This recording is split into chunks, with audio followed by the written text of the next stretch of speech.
বন্ধুরা আসসালামু আলাইকুম। যে সমীকরণে 2025 ক্লাব বিশ্বকাপ খেলতে পারবে মেসির ইন্টার মায়ামি, তো চলুন দেখে আসি কিভাবে খেলতে পারবে ইন্টার মায়ামি 2025 ক্লাব বিশ্বকাপ।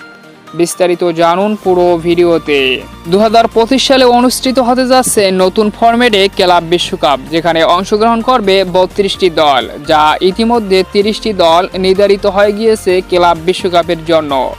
স্লট বাকি রয়েছে দুটি, তবে উত্তর আমেরিকার MLS থেকে একটি দল এখনও ক্লাব বিশ্বকাপ খেলার সুযোগ রয়েছে।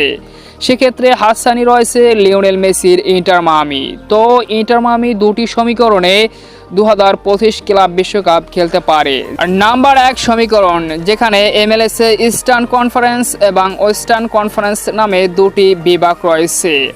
আর এই দু বিভাগের মধ্যে যে দলটি সর্বোচ্চ পয়েন্ট নিয়ে কমিউনিটি শিল্ড নামক ট্রফিটি উইন করবে, সেই দলের খেলার সম্ভাবনা রয়েছে 2025 ক্লাব বিশ্বকাপ সরাসরি 32 দলের মধ্যে।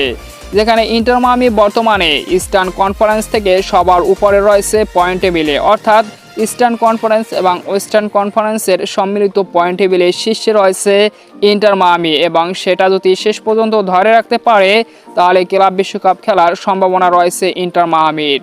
সমীকরণ নাম্বার 2, MLS বিজয়ী দল।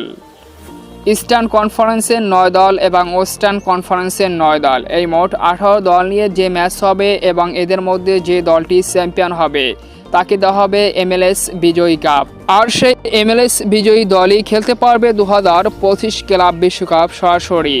তো বন্ধুরা, এই দু সমীকরণের যে কোনো একটি ইন্টার মায়ামি করতে পারলেই ক্লাব বিশ্বকাপে সরাসরি খেলার সুযোগ রয়েছে 2025 বিশ্বকাপে। আর এই দু সমীকরণের দুটিতেই যোগ্যতা অর্জনের সম্ভাবনা রয়েছে ইন্টার মায়ামির। তো দেখা যাক শেষ পর্যন্ত কেমন করে ইন্টার মায়ামি।